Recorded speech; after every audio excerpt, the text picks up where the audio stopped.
İlk öncelikle şunu belirtmek istiyorum ki arkadaşlar, bu videoda oyunun tamamen hikayesine dair spoiler yoktur.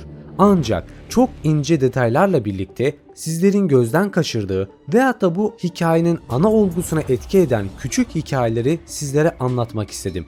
Çünkü bizler oyuna geçmişimizi bilmeden başlıyoruz ve çok sonraları bazı ufak ayrıntılarla veya yan görevlerle bunları öğrenebiliyoruz. Bizim dönemimiz olan 2311 yılına gelmeden önce insanlık çok önceleri bu teknolojileri nasıl geliştirmiş, ne savaşlar vermiş, dünyalar nasıl yok edilmiş, gezegenimizi nasıl kaybetmişiz, bu video sayesinde az da olsa öğrenip hikaye devam ettikçe ne demek istediğimi daha iyi anlayıp daha ince detaylar sayesinde daha kaliteli bir oyun deneyimi sağlamanızı sağlayacak.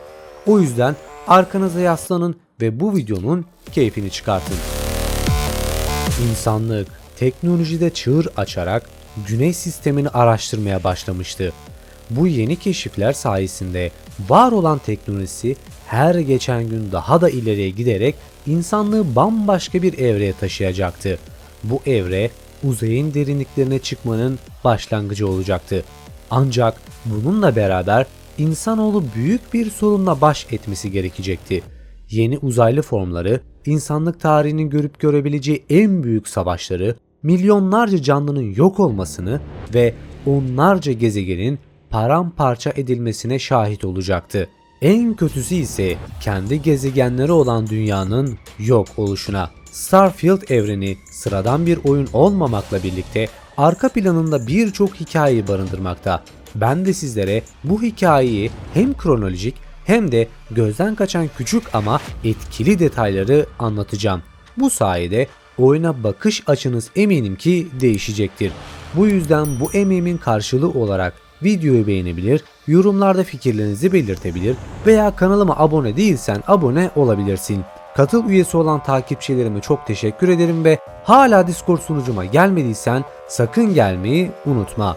Ben Masalcı Dede. Videoma ve asıl hikayesi kanalıma hoş geldiniz.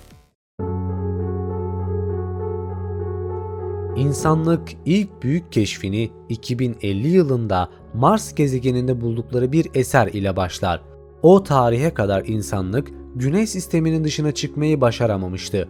2050 yılında Mars yüzeyinde buldukları bu eser ile birlikte insanoğlu gezegenlerin ve galaksilerin ötesine taşıyacak olan teknolojiyi geliştirecek, bu sayede insanoğlunun varlığını evrenin birçok kısmına ulaştırabileceklerdi.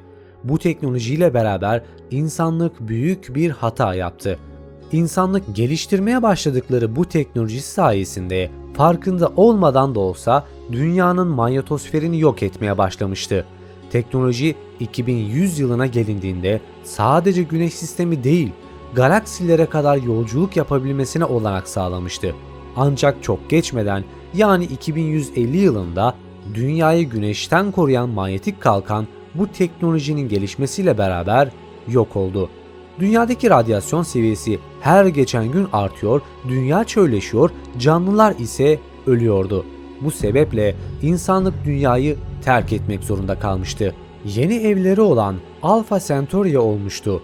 2156 yılında insanlar dünyadan 4.37 ışık yılı uzaklıktaki Alpha Centauri'ye varırlar.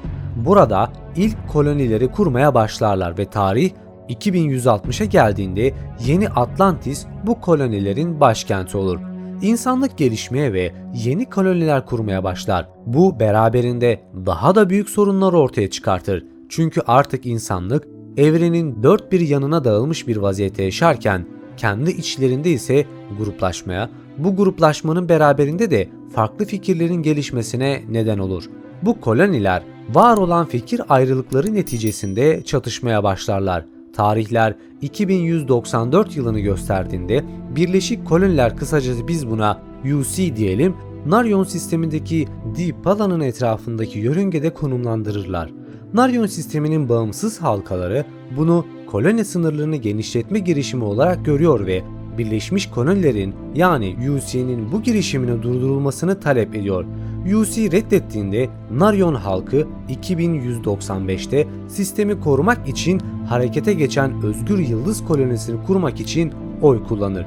Bu girişim UC tarafından sert bir şekilde harekete geçmesine neden olur ve 2196 yılında Özgür Yıldız seferberliğine yanıt olarak UC bir filoyu Naryon sistemine taşır ve Özgür Yıldız da aynı şekilde yanıt verir.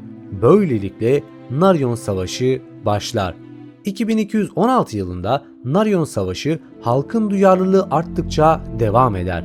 Son olarak Naryon Antlaşması UC ve Özgür Yıldız topluluğu tarafından 2216 yılında imzalanır ve çatışmayı sona erdirirler. Yerleşik sistemler olarak geçen bu antlaşma az da olsa huzur getirmiştir. Ancak huzurlu geçen zaman çok sürmeden 2307 yılına gelindiğinde Özgür Yıldız topluluğu Lunara sistemindeki Vesta gezegeninde çiftçiliğe başlar. 2308 yılına gelindiğinde UC 4. bir yıldız sisteminde bir koloni kurarak Özgür Yıldız kolektifinin Naryon Antlaşması'nı ihlal ettiğini iddia ederek savaş çanlarını çalar. Diplomatik görüşmeler bozulur ve UC Vesta'yı kuşatarak onu savunmak için geride kalan veya getirilen herkesi öldürür. Böylelikle insanlık Büyük Koloni Savaşı'nı yaşamaya başlar. 2310 yılında takım yıldızı ilk artifaktine sahip olur ve onu takım yıldızı arşivlerinde saklar.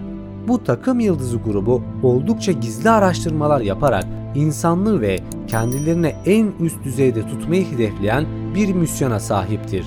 Zaten oyunda geçen bütün hikaye bu takım yıldızı grubu üzerinden de dönmektedir. Tüm bunlar olurken savaş hala devam etmekteydi. Aradan geçen 95 yılın ardından yani 2311 yılına gelindiğinde koloni savaşı sivil ve askeri Özgür Yıldız gemilerinden oluşan bir filonun vurkaç taktiklerini kullanarak UC donanmasının ana gemilerini düşürmesiyle Şahenli Savaşı son bulur. Bu sayede savaş bitmiş ancak tüm her şey yeni başlamıştır. Buraya kadar anlatılan kısım bizim ana oyuna başlamadan önceki insanlığın bugünkü tarihine gelene kadar geçen sürede yaşadığı tüm olayları içermekte. Çünkü geçmişimizi bilmeden buralara nasıl geldiğimizi veya bunları neden yaptığımızı anlayamayız. Mars'ta bulunan artefakt sayesinde insanlık uzayın sınırlarına ulaşmış, dünyayı mahvetmiş, galaksilere koloniler kurmuş, büyük savaşlar yaşanmış ve bu savaşlarla geçen onlarca yılın ardından son bulmuştur. Şimdi ise yine artifact ile beraberinde çözülmesi gereken gizemler ile birlikte büyük tehlikelerin beklediği yolculuğumuza başlamış bulunmaktayız. Bizim yanımızda biricik gemimiz ve tayfamız ile birlikte bu sır perdesini aralıyoruz. Bakalım bizleri neler bekliyor. İlerleyen videolarda da bu oyuna dair daha fazla ayrıntı vereceğim ancak şimdilik kısa ve öz bir biçimde sizlere bunu anlatmak istedim. Şayet benim atladığım veya yanlış söylediğim bir nokta varsa lütfen beni düzeltin. Eğer buraya kadar izlediyseniz de videoyu beğenmişsiniz demektir. Kanalıma abone olabilir, videoyu beğenebilir ve yorumlarda fikirlerinizi belirtebilirsiniz. Bir sonraki videoda görüşmek üzere. Kendinize iyi bakın, hoşça kalın.